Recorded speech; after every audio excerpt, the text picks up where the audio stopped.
The Japanese army fought fiercely beside the Driniumor River in New Guinea, with hundreds of soldiers inching forward to take up positions along the riverbank under the dim glow of the midnight sky.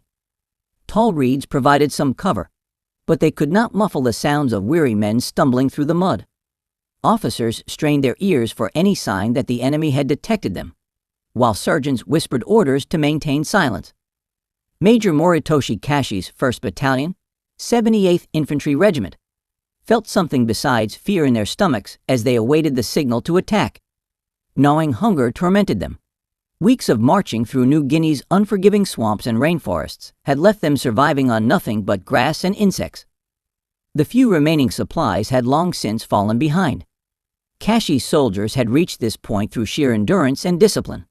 But could their warrior spirit alone be enough to overcome the powerful American forces standing against them? One man crouched beside the river that night, convinced it could be done. He was the mastermind behind this desperate plan.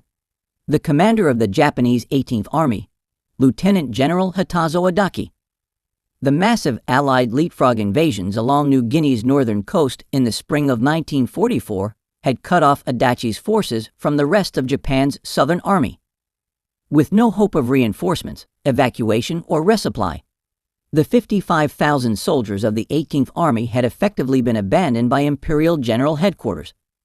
On April 22, 1944, American forces launched simultaneous amphibious landings at Hollandia and Aitape in northern New Guinea.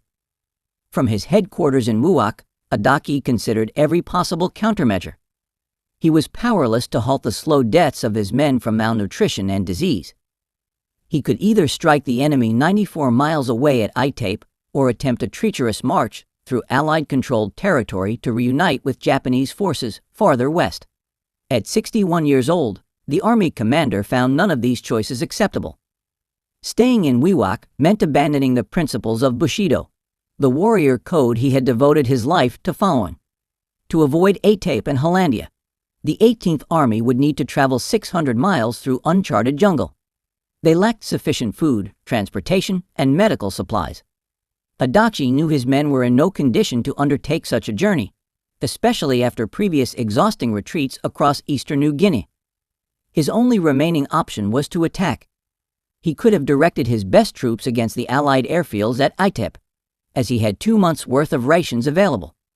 If the 18th Army succeeded, they could then advance 120 miles west to capture Hollandia and seize enemy supplies.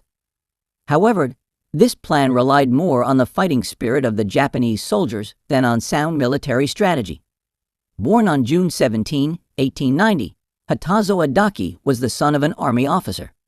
The tall, strong-willed youth, raised in the samurai tradition, seemed destined for a military career.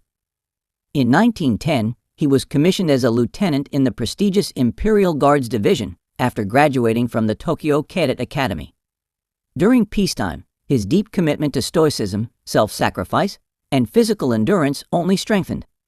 After serving in combat in Manchuria and China in the 1930s, Adachi, now a colonel and regimental commander, became known for his bravery in battle. He insisted on leading from the front, where the fighting was heaviest, and refused the privileges typically granted to officers of his rank.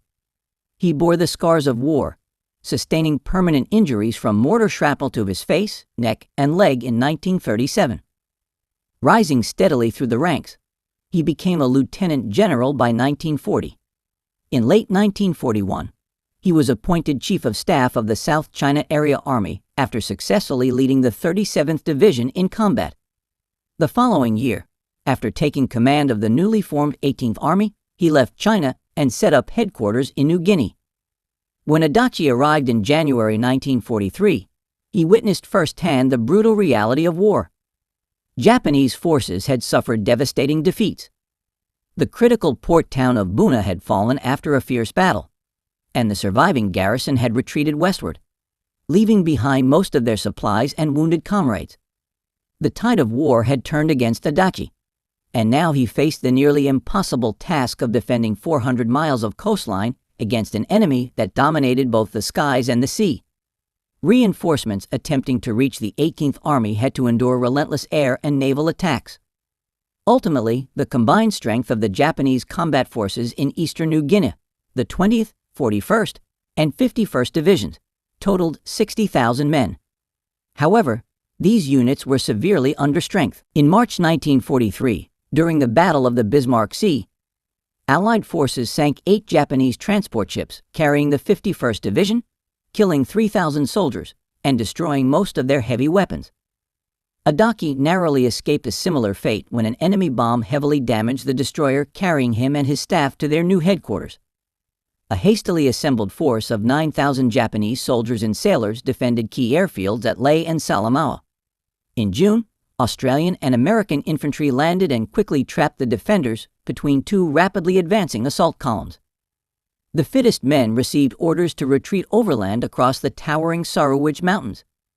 Given rations for just 10 days, they embarked on a grueling march to safety. The journey proved disastrous, as starvation, disease, and exhaustion took a devastating toll. Few had anticipated that the mountain peaks would still be covered in snow in July. Of the 8,600 men who set out on this month-long trek, 2,200 never made it. The struggle of the Lae Salamaua garrison highlighted the extreme difficulties of waging war in this unforgiving region. At 488,000 square miles, New Guinea is the second largest island in the world. Before 1943 to 1944, much of it remained unexplored and unmapped. For those forced to fight and die there, the island's dangers were unfathomable. The coastline was surrounded by vast swamps and dense rainforests. Though the island's rich volcanic soil and heavy rainfall, exceeding 100 inches annually, allowed lush vegetation to flourish, very few plants were edible. Japanese soldiers bitterly referred to New Guinea as the Green Desert. The imposing Owen Stanley Range, a rugged mountain spine, stretched inland from the coast. From its heights, countless streams carved deep valleys and wide rivers, making travel difficult without boats or bridges. Scattered native villages and colonial ports were connected only by footpaths and, in rare cases, narrow roads. During the rainy season, these trails quickly turned into impassable quagmires. Tropical diseases ravaged both armies. Malaria-carrying mosquitoes plagued anyone without a protective net, while large, feral rats spread illness. The harsh environment, relentless enemy pressure, and dwindling supplies combined to create one of the most grueling battlefields of the war. The crippling disease typhus presented numerous challenges alongside the tropical weather. Daytime temperatures frequently exceeded 100 degrees Fahrenheit, accompanied by oppressive humidity. Then came the rain, which continued without stopping for over 6 months. Sergeant Masatsu Ola of the 20th Division's 79th Regiment recalled how their weapons rusted, iron corroded away, and injuries failed to heal. Lieutenant General Adachi faced growing concerns over the increasing enemy presence in the skies and surrounding seas in addition to the geographical and meteorological difficulties. American medium and heavy bombers had systematically decimated Japan's 4th Air Army throughout 1943 and early 1944. Meanwhile, the United States 5th Air Force, reinforced with fighter aircraft from the US and Australia, dominated the skies, while Allied warships overpowered the depleted Japanese 9th Fleet. During daylight hours, the remaining flotilla of coastal patrol boats and cargo barges clung to the shore, venturing out only at night to deliver vital supplies and personnel. In late September 1943, battle-hardened troops from the 7th Australian Infantry Division landed near Finschhafen on the Hoon Peninsula. Adachi ordered yet another combat withdrawal, moving his battered forces westward toward strongholds at Wewak, Hansa Bay, and Mating. After a grueling 3-month march through treacherous terrain, mostly under cover of darkness, the 18th Army reached these locations. Japan's Imperial General Headquarters was forced to reassess its strategic position in the south due to shifting tides in the war. On September 30, 1943, Tokyo's senior staff revised the main defensive line across New Guinea, effectively isolating Adachi's 55,000 soldiers. Command of the 18th Army was transferred to Lieutenant General Korchika Anemi's 2nd Area Army, based in western New Guinea, on March 14, 1944. Adachi had previously been stationed in Rabaul, New Britain, under Lieutenant General Hitoshi Imamura's 8th Area Army. The change in command occurred when it became clear that Imamura could no longer oversee the 18th Army's operations due to increasing isolation from advancing Allied forces. In truth, Japan's high command had no viable plan to defend New Guinea with the limited resources available. No officer in Tokyo could halt the relentless enemy advance. In the spring of 1944, the Imperial General Headquarters sent Anami a series of contradictory orders. They instructed Adachi to hold key coastal positions while simultaneously retreating westward toward the main defensive line. These directives, oblivious to the harsh realities of warfare and movement in New Guinea, dictated precise troop movements, including an absurdly short timeline to march 215 miles to Hollandia. Frustrated, Anami wrote in his diary that headquarters was in chaos. Despite his reservations, he forwarded these unrealistic orders to Adachi, who was over 1,300 miles to the east, tasked with executing them. As March turned to April, Japanese patrols reported signs of an imminent Allied invasion of Wewak. Traces of seaborne reconnaissance teams were discovered on nearby beaches, and the number of enemy aircraft overhead steadily increased. Recognizing the threat, Adachi chose to defy orders and defend the Wewak Bay region, notifying his superiors via radio. However, the Japanese were unaware that every wireless message sent or received by the 18th Army was intercepted by Allied intelligence through the top-secret ULTRA program. General Douglas MacArthur, Supreme Commander of Allied forces in the Southwest Pacific, was fully aware that his deception strategy had worked. Adachi, believing an attack was imminent at Wewak, had taken the bait. Inflatable dinghies left on vulnerable beaches misled the Japanese, while MacArthur gained critical insight into their troop positions and numbers. He quickly turned this intelligence to his advantage. On April 22, 1944, American forces launched a series of daring amphibious assaults, landing near the lightly defended airfields at Hollandia and Aitape in western New Guinea. The Allies took a calculated risk by landing between the formidable 18th Army and the rest of Anami's 2nd Area Army. However, MacArthur was confident that intercepted Japanese communications would provide sufficient warning of Adachi's plans, allowing American forces to react accordingly. Japanese commanders in New Guinea were equally eager for battle. Both Adachi and Anami believed they could defeat Allied positions at Aitape and Hollandia. On April 25, Anami moved his headquarters from Davao to Manado in the Celebes. However, their strategy did not align with Tokyo's perspective, and on May 2, the Imperial General Headquarters ordered yet another withdrawal, this time deeper into the Vogelkop Peninsula. Once again, Anami directed the 18th Army to move westward and join his forces in defending the region. The Americans cut all communication between Adachi and the 2nd Area Army on May 27 when they captured Biak. On June 20, Imperial General Headquarters reassigned the 18th Army directly to the Southern Army Command in Singapore, effectively abandoning Adachi and his men. They were ordered to conduct holding operations and defend key areas as best as possible. Adachi, a lifelong soldier, had learned not just to obey, but to think strategically. His military training emphasized initiative, even if it meant defying orders. Like all Japanese soldiers, he had vowed to sacrifice his life for the emperor and his country. He made his decision. The 18th Army would launch an attack and die with honor. In May, he wrote, "We want to live. We desire honor. If we cannot have both, we should discard life and cling to honor." On May 5, Adachi presented his officers with a plan to capture Aitape, codenamed Operation A. Soon after, reconnaissance teams embarked on foot to scout American positions. Meanwhile, troops from the 20th and 41st Divisions assembled at Wewak, moving out of Madang and Hansa Bay. Between them, these were Adachi's strongest units, yet they had the longest distance to travel.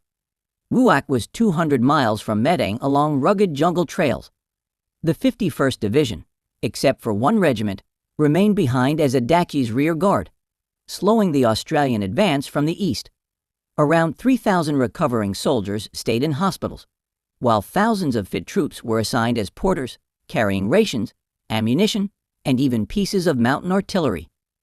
In total, approximately 35,000 Japanese soldiers departed for Aitape between May and June 1944. On May 10, disaster struck when a landing barge carrying Lieutenant General Shigeru Katagiri, commander of the 20th Division, hit an Allied sea mine off the coast of Wewak, severely hampering Adachi's campaign. Both Katagiri and his whole staff were killed in the explosion. Shortly afterward, an enemy airstrike claimed the lives of 6 senior officers from the 41st Division, causing yet another crisis.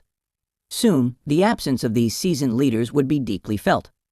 Lieutenant Adachi led the main contingent of soldiers marching on Aitape as was his custom.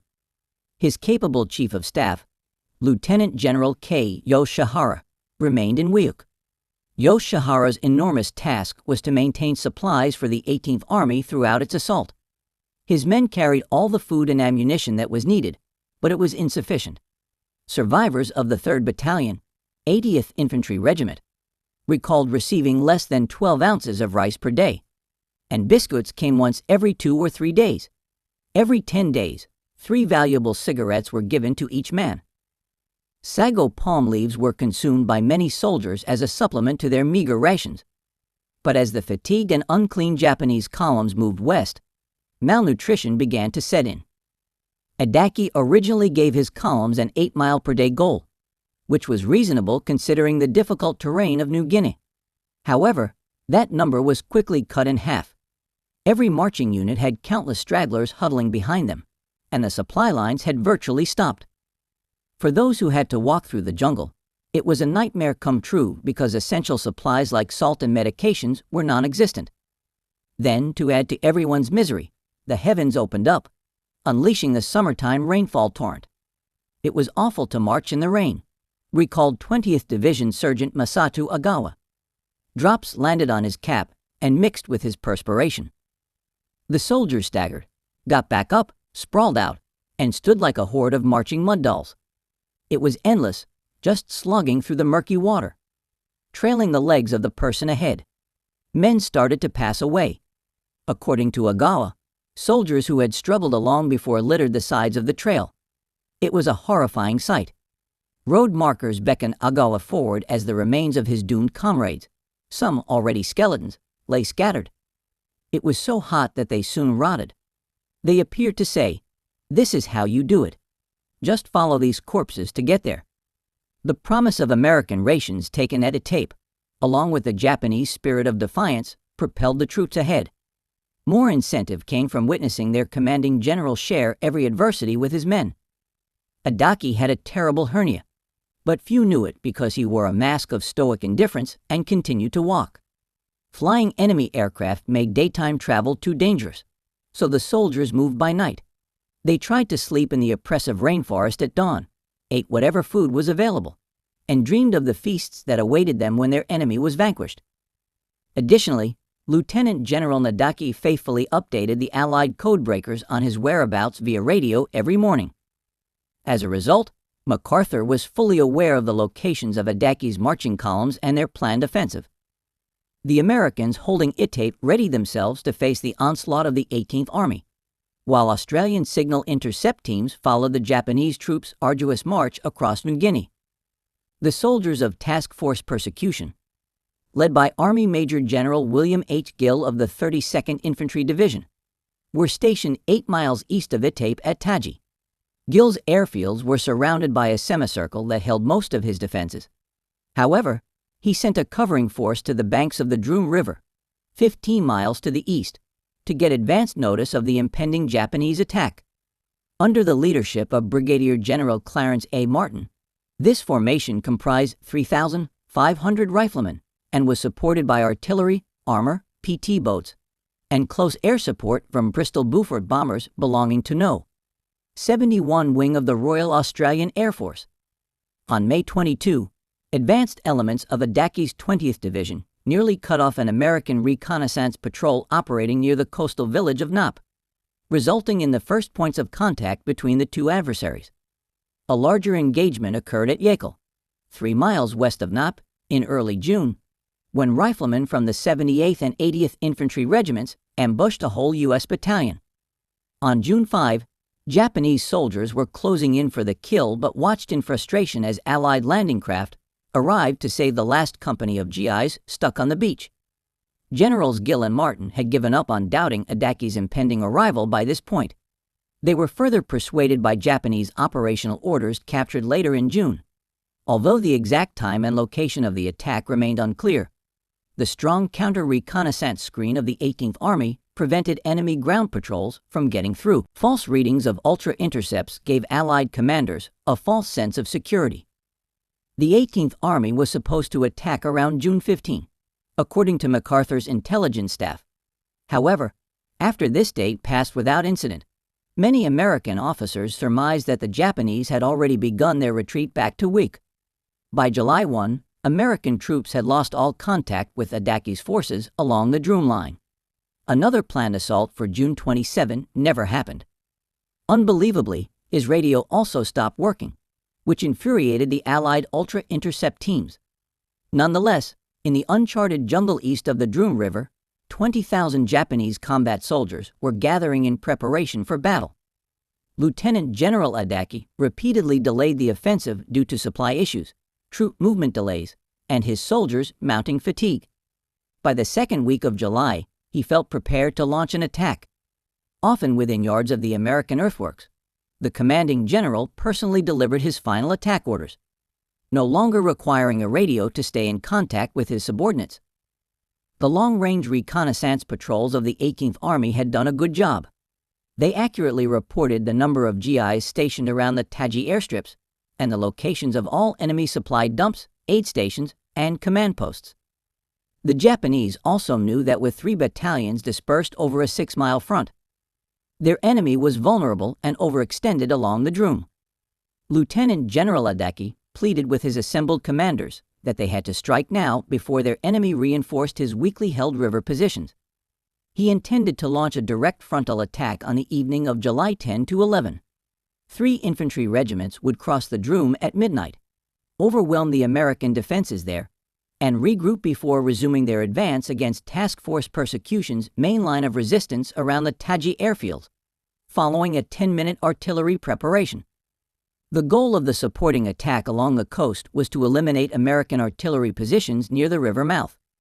The attack involved elements of the 41st Division, led by Lieutenant General Goro Mano, and the 20th Division under Major General Masaru Nikai. The main effort was assigned to the 237th Infantry Regiment of Mano's 41st Division, which had just arrived at the Driniumor under Colonel Masahiko. The 20th Division's 80th and 78th Infantry Regiments were led by Colonels Tokutaro Ide and Natsuhiro Matsumoto, advancing to Nara's left. Major Aro Hoshino of the 41st Mountain Artillery Regiment commanded the Coastal Attack Force, while Army Reserve units were attached to the 66th Infantry Regiment of the 51st Division. Adachi's troops were to cross the Driniumor River, which rises in the Teseli Mountains and bends north toward the coast at a small group of aboriginal huts known as Afa, 6 miles away. At this point, the river was only waist-deep and the current was slow. The usual dense jungle had been replaced by tall reeds, making the river about 100 yards wide. Small islands guided the attackers, with one significant island marked on Japanese maps as Konakashima, or middle of the river island.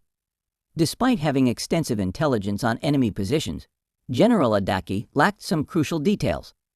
The American forces had recently registered probable artillery targets and reinforced their defenses with barbed wire obstacles. Additionally, they had been strengthened by a full regiment of 3,000 men in reserve, while 5 battalions, including dismounted cavalry and infantry, were entrenched along the Driniumor front.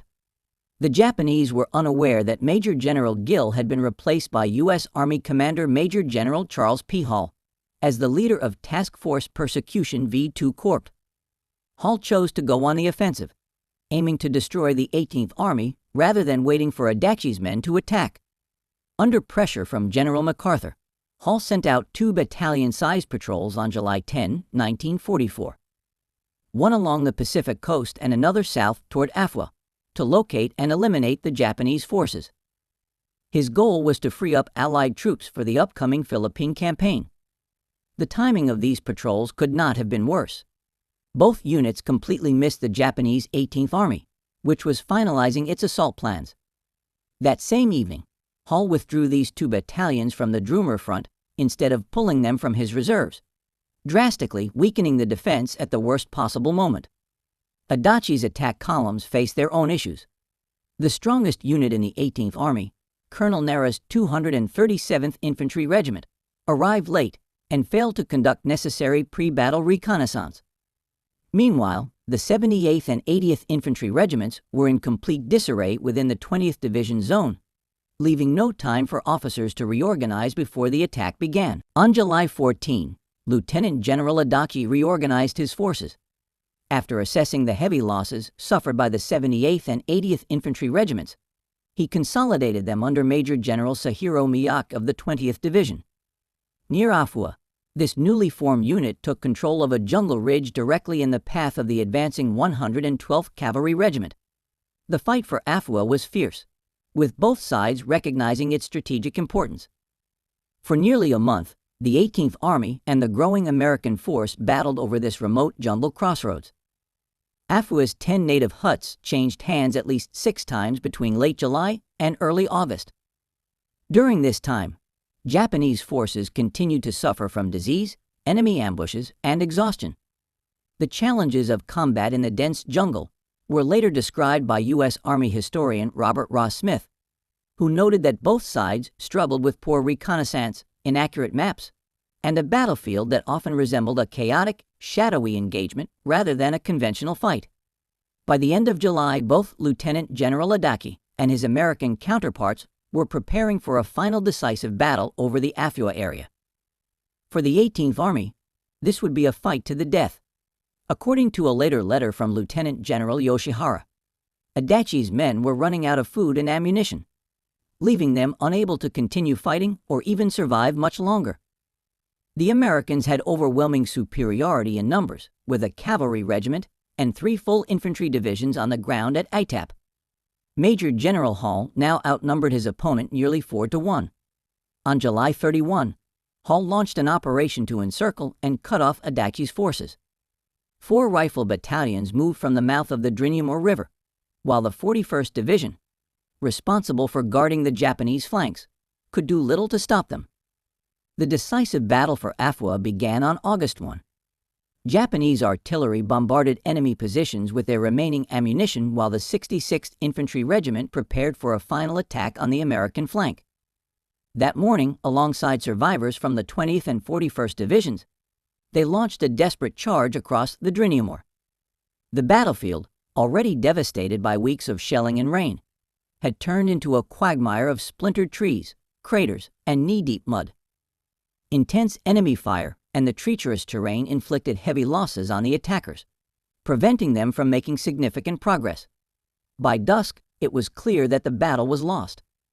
Reluctantly, Lieutenant General Adachi ordered the surviving remnants of his once formidable 18th Army to retreat toward Wewak. In the following days, the Japanese launched minor attacks to cover their withdrawal. U.S. patrols, upon reaching the Driniumor, were shocked by the scale of the devastation. A soldier from the 112th Cavalry recalled initially mistaking the river for being filled with logs, only to realize that it was actually littered with hundreds of Japanese corpses. The campaign had been disastrous for Adachi's forces. It is estimated that nearly 10,000 of his men were killed or went missing, though the exact number remains unknown. The majority of casualties came from the infantry formations of the 18th Army.